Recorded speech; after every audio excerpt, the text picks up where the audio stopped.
Okay, I can't tell you. This is the episode of the season that I have been waiting to do. It's your new book. This is my advanced copy that I was lucky enough to get early on. But I am so excited for you and for the world, my friend. You have Oh, been working Reena. so hard on this and it's here. How do you feel? Is it like giving birth?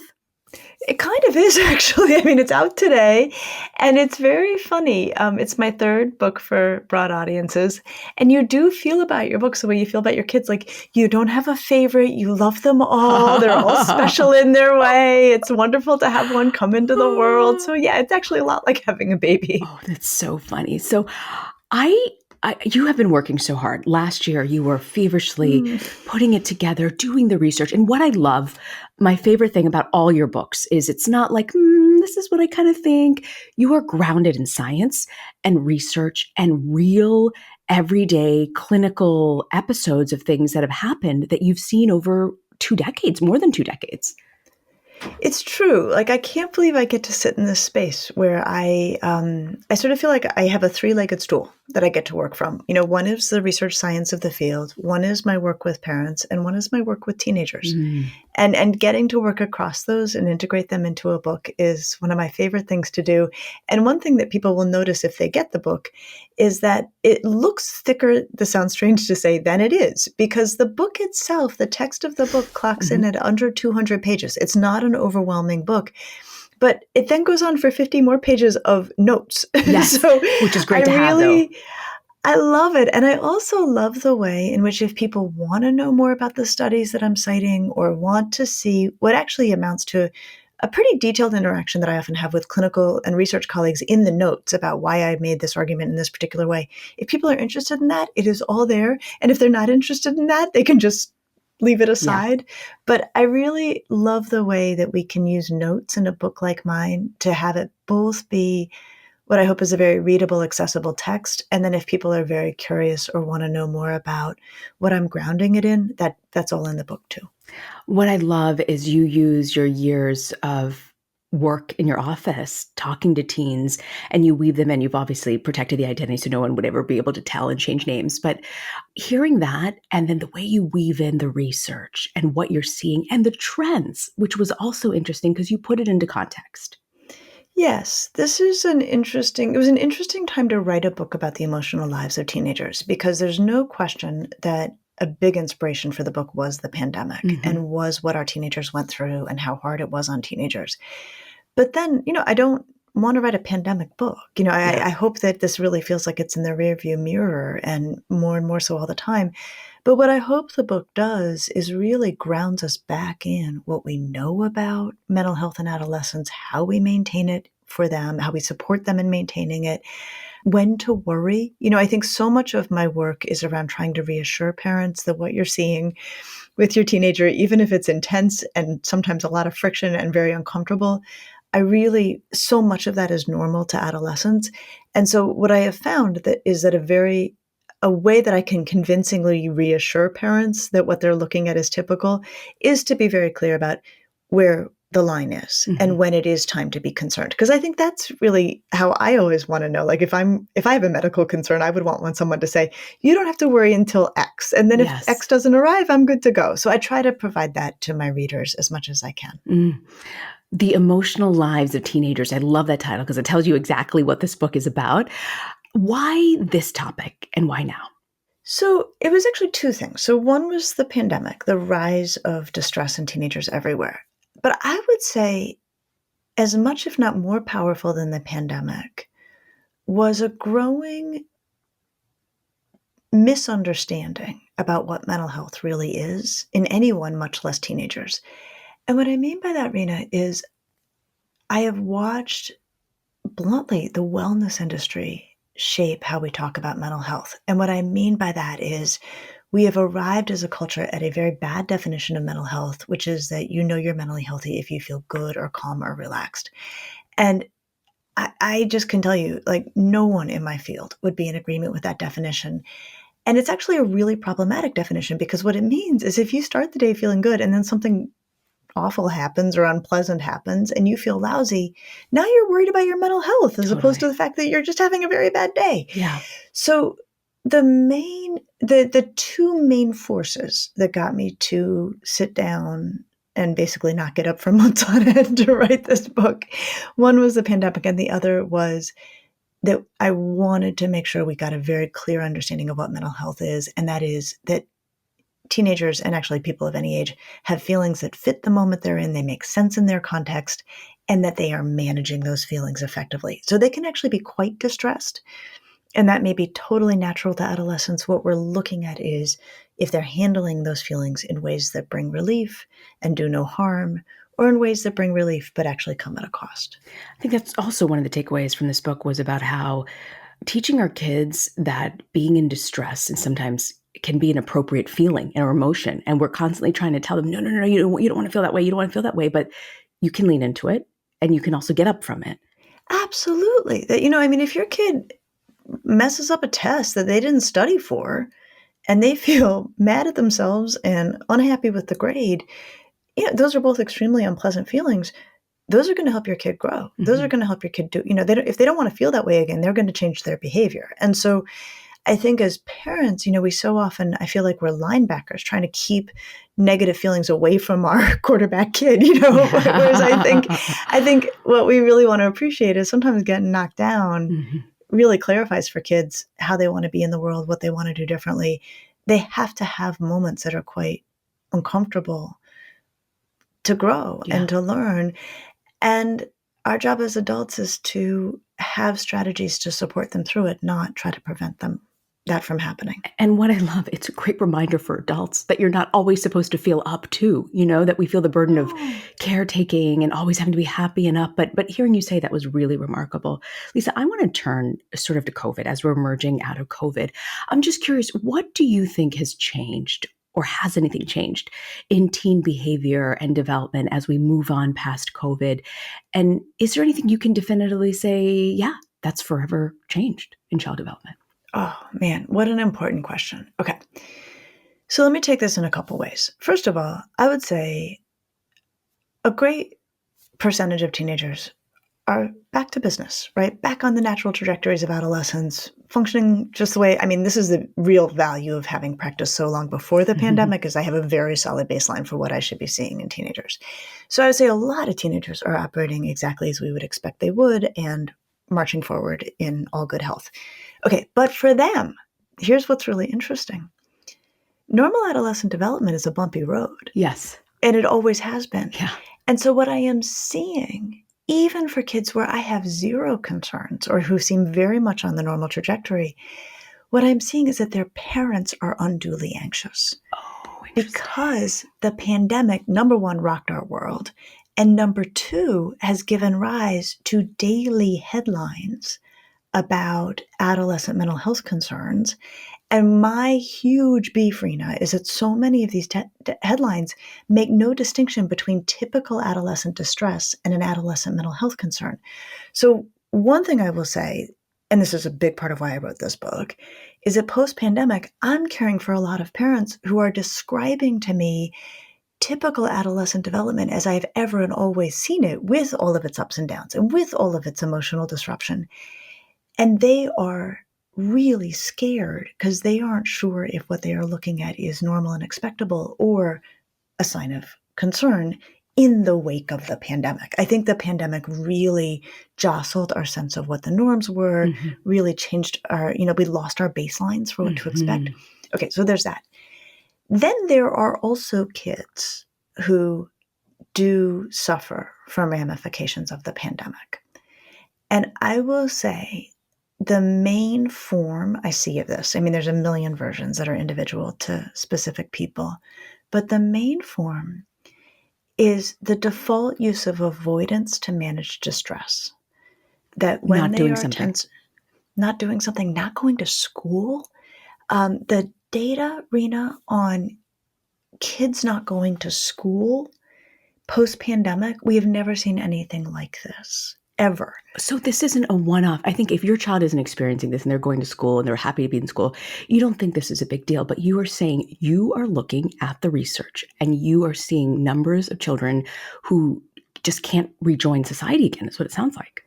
They're just not showing up for school. And there's, when you break this down socioeconomically, there are different explanations at different, you know, points at the socioeconomic spectrum, but it does not actually matter who you're talking to. You can talk to some of the wealthiest districts and some of the most impoverished districts, and those superintendents will tell you that their numbers of school avoidance or truancy or absence, chronic absenteeism, it gets called a lot of different things. These have like doubled and tripled post-pandemic, and they're not correcting. Wow. And so one of the things that I work really hard in this book to help parents with is to make a distinction between kids being uncomfortable or being in a situation that's unmanageable.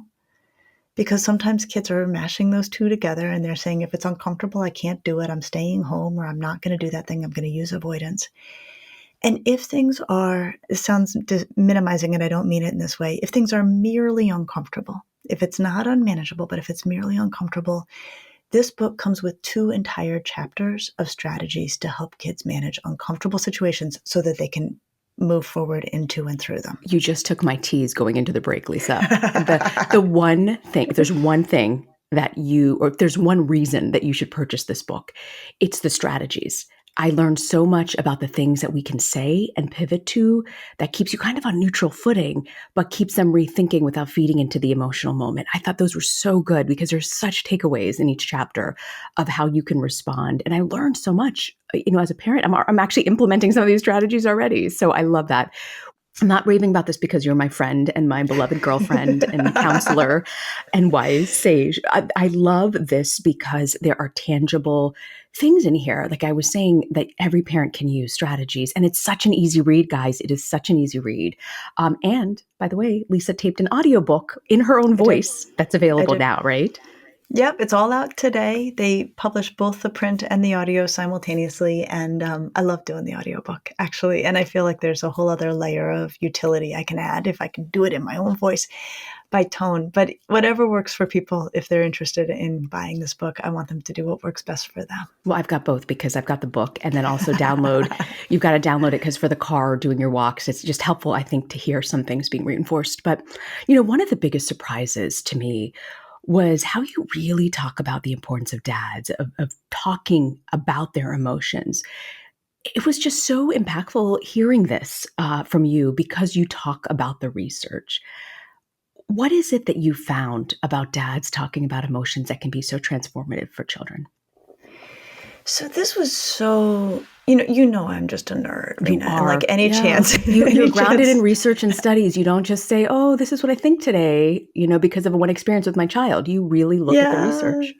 And I love it. And so the second chapter of this book is called Gender and Emotion. And people who followed my work know that prior to this, my book-length work has centered on girls. And so this is my first all genders book, though, obviously our podcast addresses all genders and my work in the New York Times has for a long time as well. But I sat down to that chapter and just really pulled all the research I could find on how gender influences the experience of emotion, the experience and expression of it. And one thing that was not new to me and won't be new to our listeners is that girls are, as a group, socialized to talk about feelings far more than boys are. That it's very much, typical to raising a girl that we talk with her about feelings. We expect her to talk about feelings. She gets together with her girlfriends. They talk about feelings. And we know that boys just do this less. We talk with them about emotions less. And then they talk with one another about emotions less, and they become less capable in that way. And so that I knew. But what became clear to me as I was working through the research is that the solution that people so often seek, and I'll tell you exactly how this goes down, is that moms are saying to me, how do I get my son to talk about his feelings? He doesn't talk about his feelings.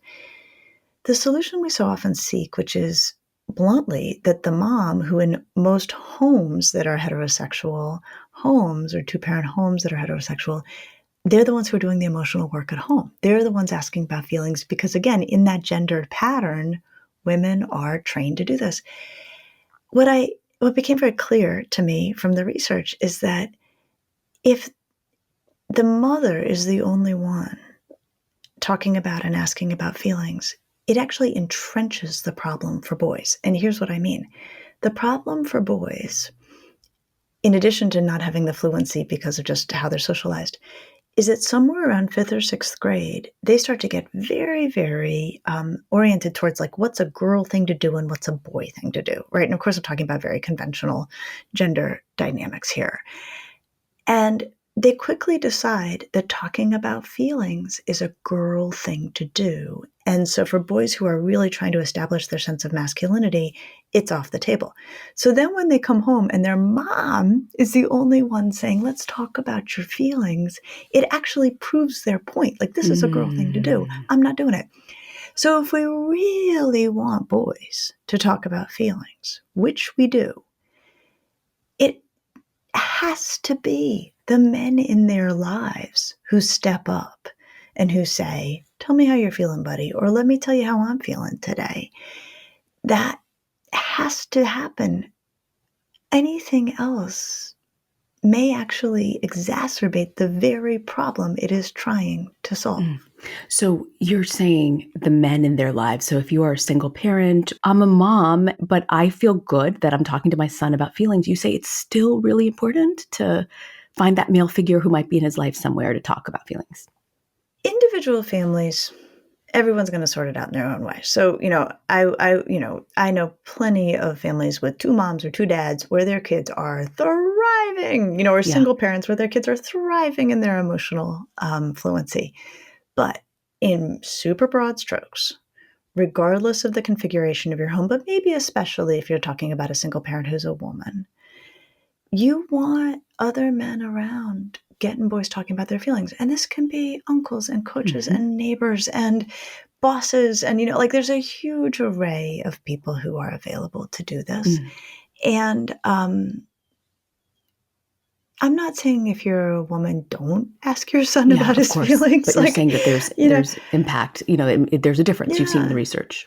it really matters Mm. that men do this work. It really matters that men do this work. I want to get back to a little bit about when teens experience emotional distress.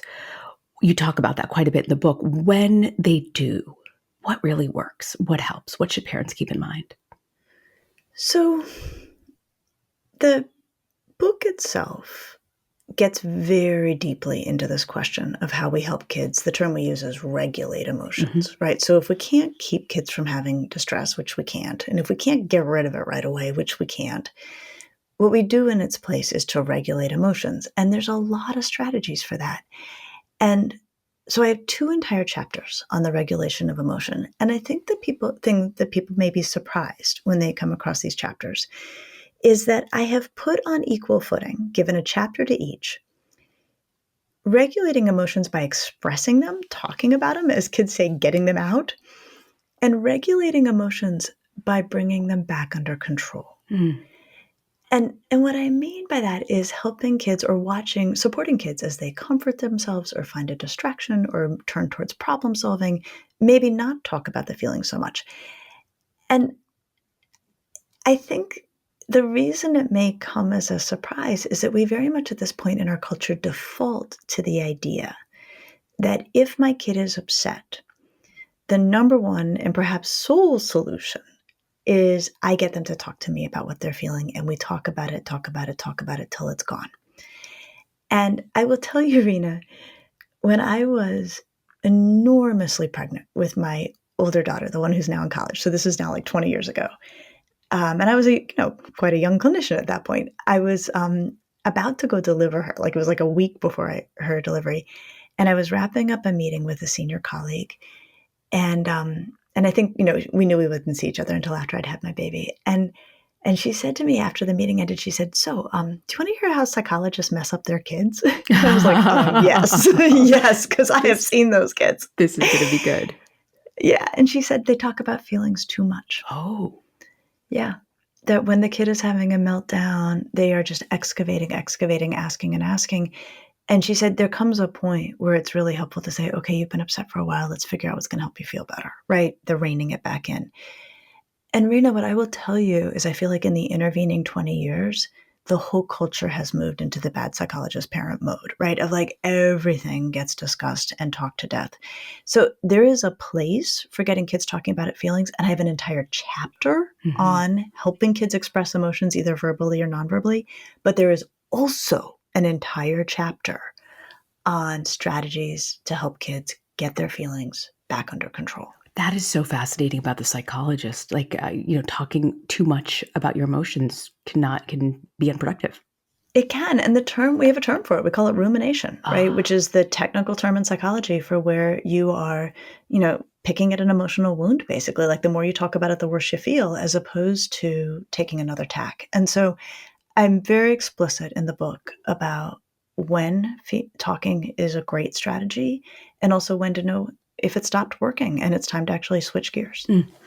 I love it. I just think there are so many. I'm going through this book right now just to look at the table of contents to tell you guys the different things, the myths of getting past adolescent emotions, like just a basic one-on-one on this, managing emotions and regaining emotional control. I just, the seismic shift, how adolescence puts a new emotional spin on everyday life.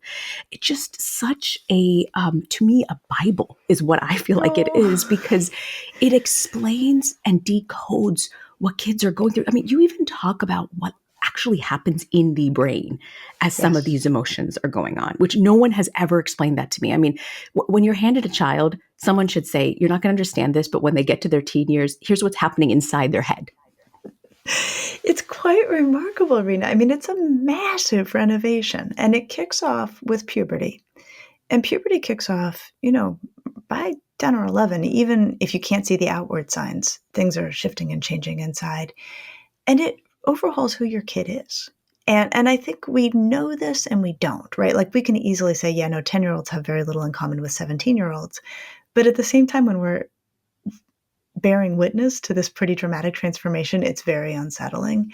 And so I really do try to map out how the brain changes and what this means. I'll say it bluntly, in your kitchen is how I feel about it, right? You're like, it means your kid is having a lot of meltdowns. It means that you're not always able to have productive conversations when they're upset. It means that they can be impulsive in ways that won't be true at other points in life. And so, you know me, like, I try to both offer an explanation and offer a series of strategies. Mhm. And that's the other thing, Rena. Like, the longer I practice, the more humble I am about what's going to work in any one home, right? You know your kid, you know yourself, you know the context. And so I find myself more and more when people ask me questions or when I'm writing, they say, how do I do this? I'll say, well, let me give you 3 or 4 options because you're going to need them either with the same kid in different contexts, or I may say something that is totally not going to work for you or your kid. And that's fine. I just feel like my goal in all of my work, and then especially in this book, is to hand people a giant toolkit and just Mhm. say, here's a bunch of tools Yeah. and see which one's going to work for you on a given day. That's it. It's a toolkit that you literally hand over with this book, on how to really raise these children, and you meeting us in the moment as we're talking about emerging out of this pandemic and what we've lost, being honest about that, and where child development is going. So I'm so grateful. What is it, Lisa, that you hope parents will take away from this book? I feel pretty clear about what I really want the walk away to be for families. And I would say number one, it's a few things. Number one, it's okay for your kid to be in distress. There are times when we worry, but those are comparatively rare.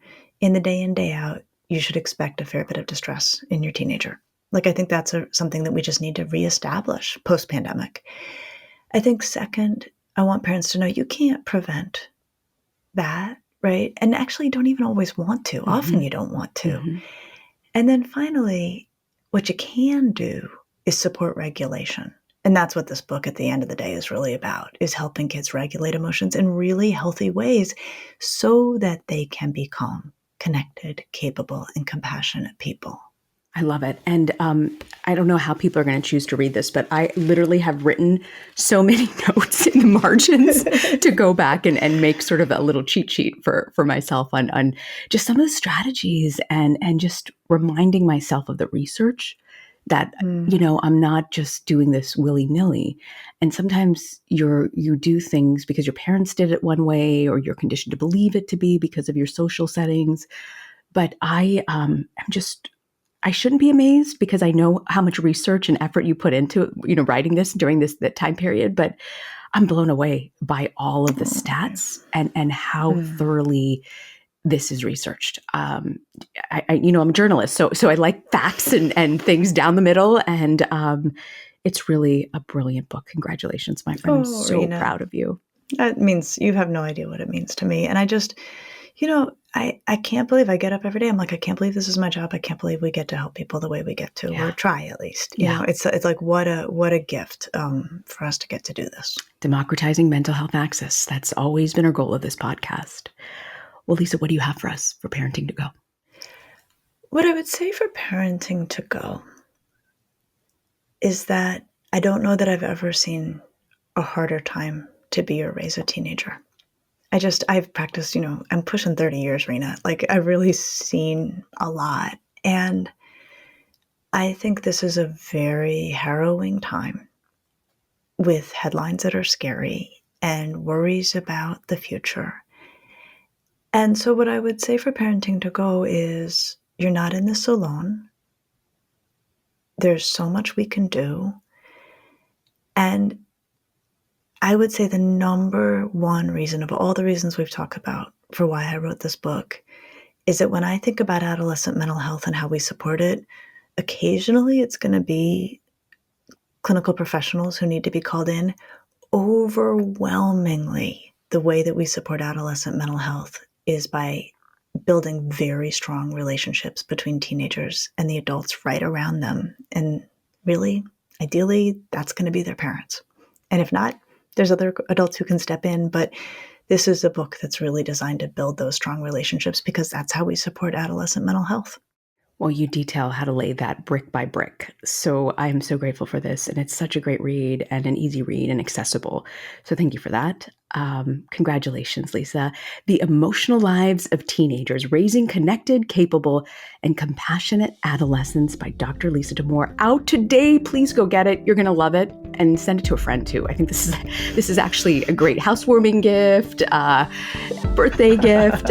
It really changed my life. And I used to have stacks of Untangled that I would literally hand out to people. I had it in my office. And when you find a book that really speaks to your soul and helps you, you want to tell everyone. So congratulations, my friend. Oh, thank you, Reena. So next week, we're going to talk about how do you help your disorganized teen get it together. I'll see you next week. I'll see you next week.